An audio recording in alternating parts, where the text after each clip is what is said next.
Graça e a paz do Senhor, queridos irmãos de Lagoa Nova. Vamos dar continuidade ao nosso estudo na segunda carta de Paulo a Coríntios, capítulo 8. Eu não fiz uma live ao vivo no Facebook porque é algo muito específico para a igreja, fala de ofertas, né? Eu não queria fazer isso para todos, aberto ao público. Queridos, no capítulo 8, eu vou ler do verso 1 ao 7. Acompanhem comigo aí. Também, irmãos, queremos que estejam informados a respeito da graça de Deus que foi concedida às igrejas de Macedônia. Porque no meio de muita prova de tribulação, manifestaram abundância de alegria, e a profunda pobreza deles transbordou em grande riqueza de generosidade. Porque posso testemunhar que, na medida que de suas posses, e mesmo acima delas, eles contribuíram de forma voluntária, pedindo-nos com insistência a graça de participarem dessa assistência aos santos. E não somente fizeram como nós esperávamos, mas pela vontade de Deus deram a si mesmo, primeiro ao Senhor, depois a nós. Isto nos levou a recomendar a Tito, que assim como havia começado, também completasse esta graça entre vós. Mas como em tudo vocês manifestam abundância, na fé, na palavra, no saber, em toda a dedicação e em nosso amor por vós. Esperamos que também nesta graça vocês manifestem abundância. Amém? Interessante que é um momento que a igreja está passando, né, de quarentena. Nós estamos vendo que muitas igrejas estão entrando em dificuldade de ofertas, dízimo, porque o povo não está se reunindo. Nós até colocamos, né, no grupo para que haja a generosidade em ofertar, né, na transferência bancária ou em depósito da Pague Fácil, ou depósito na conta lotérica, né, da conta. Nós colocamos aí. E nós aconselhamos a mandar o comprovante para a nossa tesoureira Socorro, porque ela faz um relatório. Tá bom, queridos? Então, esse texto aí fala da questão da contribuição, né? E Paulo, você viu aquele sufoco todo que Paulo queria se encontrar com Tito, porque Tito tinha notícias da igreja em Corinto. E ele resolveu que quando se encontrasse com Tito, ia mandar Tito de volta para fazer essa campanha, completar essa campanha de ofertas, né? Paulo sempre nos surpreende pelo coração, né? O coração voltado para a obra, para o reino. E ele fala que não foi ele que levantou essas ofertas, né? Foram principalmente as igrejas de Macedônia. Quem são a igreja de Macedônia? É a igreja de Filipe e a igreja de Tessalônica, né? Então eles levantaram para mandar para Jerusalém. Jerusalém era uma igreja que era mais rica, certo? No início, mas como houve um grande crescimento, foi naquele boom de 3.000 pessoas acrescidas diariamente. Então o que aconteceu? Lembra que eles eram muito ricos, e a palavra de Deus fala que eles venderam tudo, né? Venderam as propriedades para ajudar principalmente aqueles que estavam em situação. E aí começou também a questão da perseguição, a diáspora, o espalhamento. Então Jerusalém ficou com muita dificuldade nisso, certo? Então Paulo levantou essa campanha para ver se conseguia mandar todo esse dinheiro para Jerusalém, né? Eles venderam tudo, sustentaram aqueles que estavam chegando. Temos que acreditar que a igreja começou a ser formada por escravos, né, agricultores, pessoas que estavam desertores do Império Romano. Então não foi uma igreja que estava sendo financeiramente muito abastada, né? Isso que a gente tem entendimento, né? Outra coisa que eu queria chamar a atenção, que como Paulo, alguns falam, eu já ouvi falar, Paulo chega até a ser chato, de tudo ele explica. Então mesmo dentro da coleta, né, de você arrecadar dízimos e oferta, ele vai dar uma base teológica para a coisa, né? Isso é algo que também muito me chama a atenção em Paulo. Tudo de Paulo tem que ser fundamentado teologicamente, né? Então Paulo exorta aos coríntios, lembrando a generosidade dos outros, né? De outras igrejas, e manda Tito recolher isso, né? Então, o que eu queria falar agora é que a gente pode estudar algumas coisas, princípios da contribuição.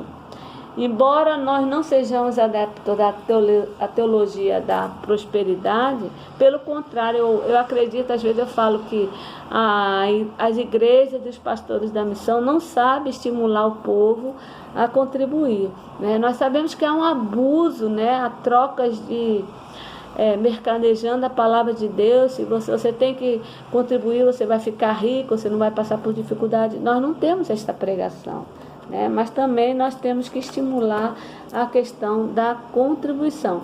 Primeiro ponto, eu não vou demorar muito para não ficar muito cansativo, mas primeiro ponto, querido, que nós podemos dizer no verso 1, também, irmãos, queremos que esteja informado a respeito da graça de Deus que foi concedida às igrejas de Macedônia.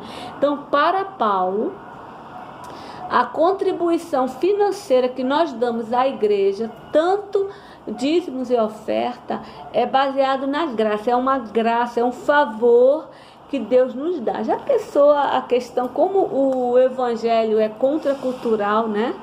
Porque como assim eu vou dar dinheiro e eu que estou sendo abençoado?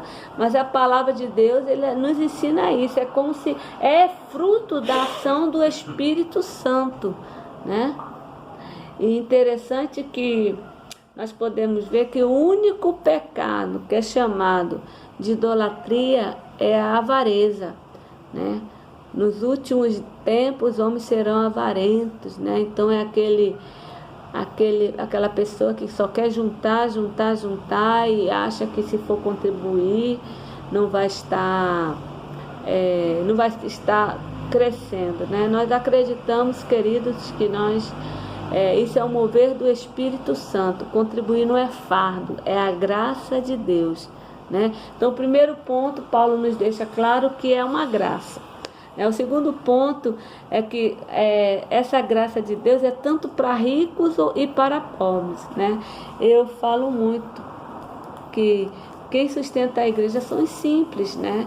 Aqueles, às vezes, que recebem um salário mínimo, um salário pequeno, a viúva, mas está lá na fidelidade. Às vezes a pessoa recebe tanto dinheiro, mas não dá aquilo, né?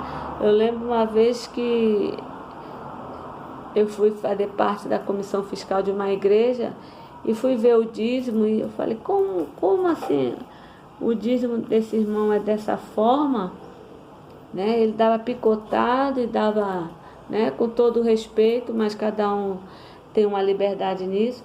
Mas ficou claro que assim, não era, pelo que ele contribuía, não era nem o salário mínimo, ele era um empresário.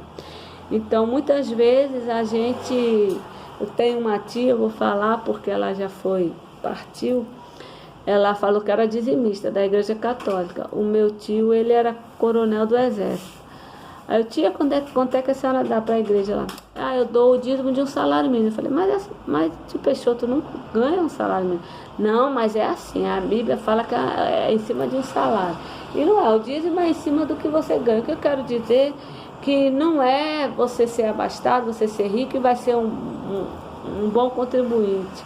Pela nossa experiência, não funciona assim, né? Então, Paulo nos deixa muito claro que a contribuição, a graça, né, esse favor de contribuir é para ricos e pobres. No verso 2 e 3 ele fala, porque no meio de muita prova de tribulação manifestaram abundância de alegria. E a profunda pobreza deles transbordaram em grande riqueza de generosidade. Olha que coisa linda, né?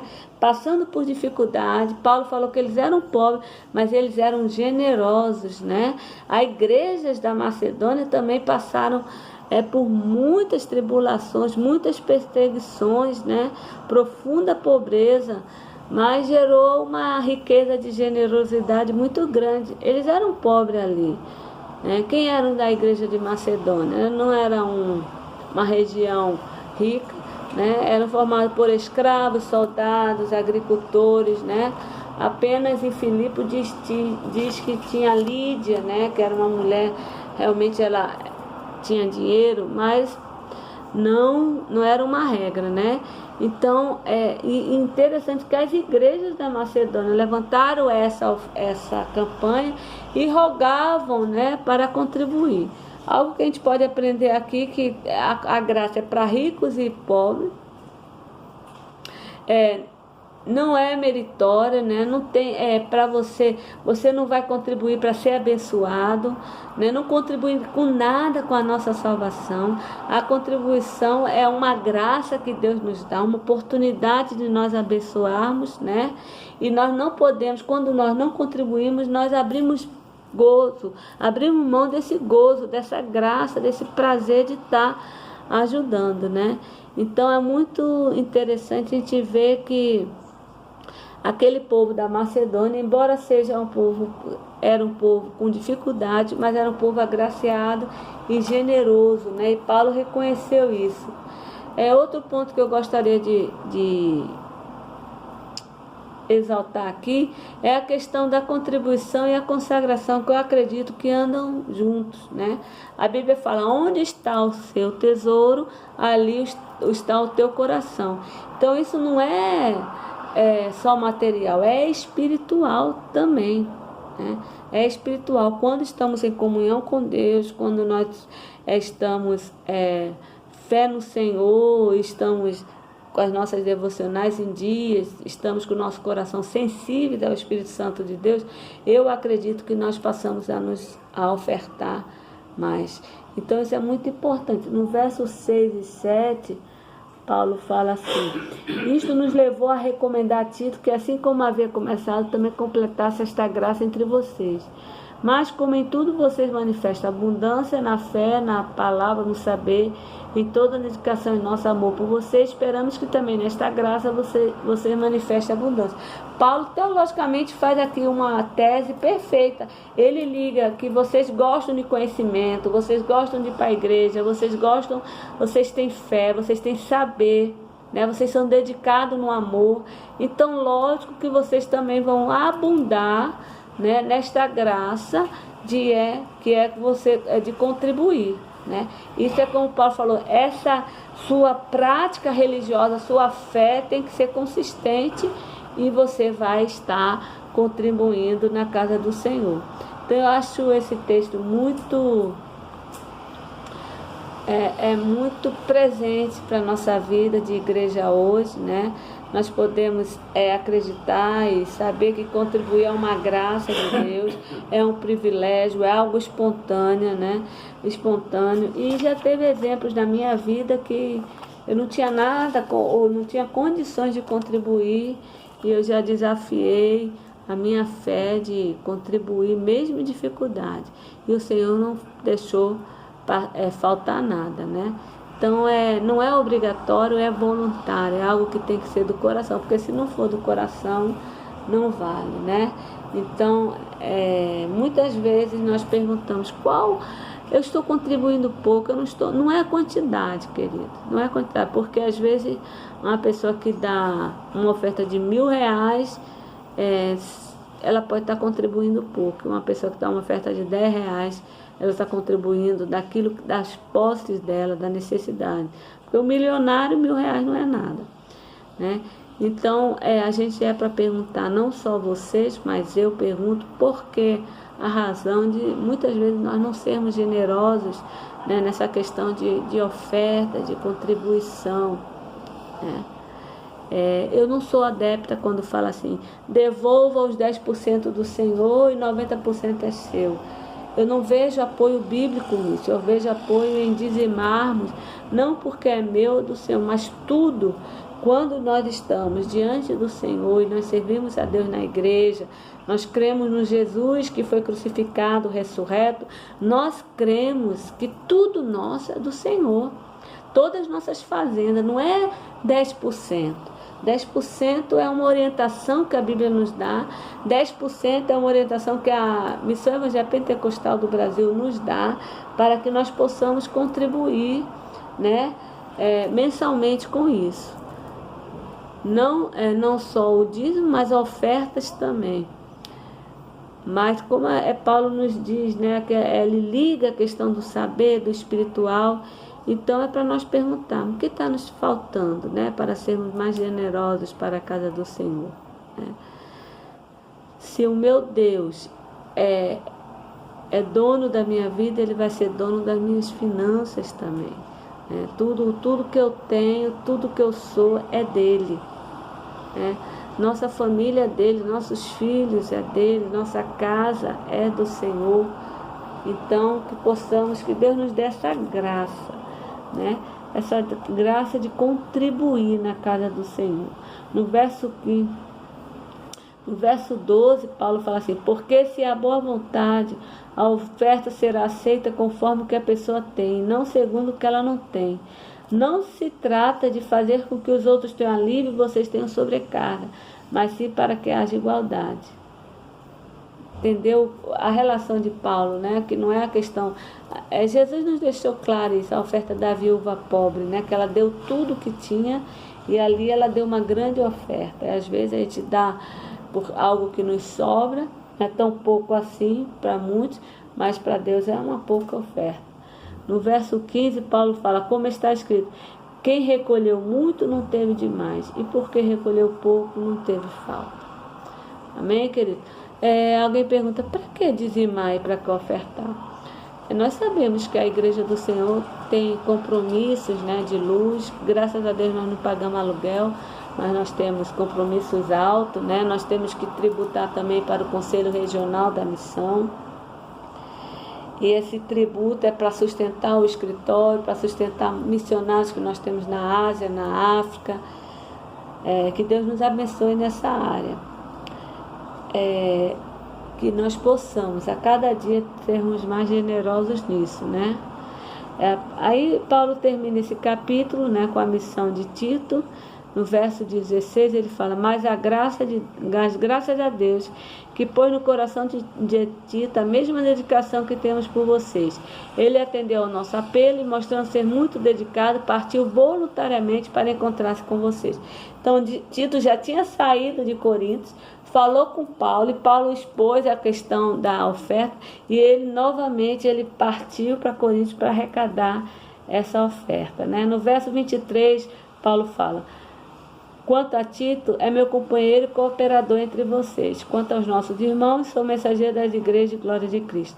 Por isso, diante das igrejas, comprove o amor de vocês e confirme o orgulho que temos de vocês na presença desses homens. Que linda a história. A gente que em Lagoa Nova vem estudando, né, a igreja de Corinto, a gente viu que Paulo já teve alguns pegas pesados e agora ele está elogiando a igreja, né, o exemplo, porque com certeza a igreja contribuiu em abundância. Que Deus nos abençoe nesse período de crise, queridos, orem por mim, a minha voz está um pouco fanha, né? Eu tenho quase certeza que estou com coronavírus, porque alguns sintomas, um deles é você não sente cheiro de nada, você não sente gosto de nada, mas eu já estou uns 10 dias em casa, eu creio que estou me recuperando, certo? Que possamos orar pelo nosso país, orar pela família do nosso pastor, para que Deus proteja os nossos líderes, os nossos jovens, os nossos idosos, irmã Marli e tantas outras, que Deus esteja conosco, amém? Pai, obrigada, Senhor, pela oportunidade de estarmos cultuando a Ti, de estarmos aprendendo mais da Tua palavra. Paizinho, nós queremos Te entregar toda a nossa igreja em Tuas mãos. Ajude-nos a passar por esta crise, por este momento difícil, por este momento que muitas vezes queremos nos desesperar, ó Pai, mas sabemos que Tu és o Deus que está no controle de todas as coisas. Ajuda-nos, Senhor, e glorifica o Teu nome. Em nome de Jesus. Amém.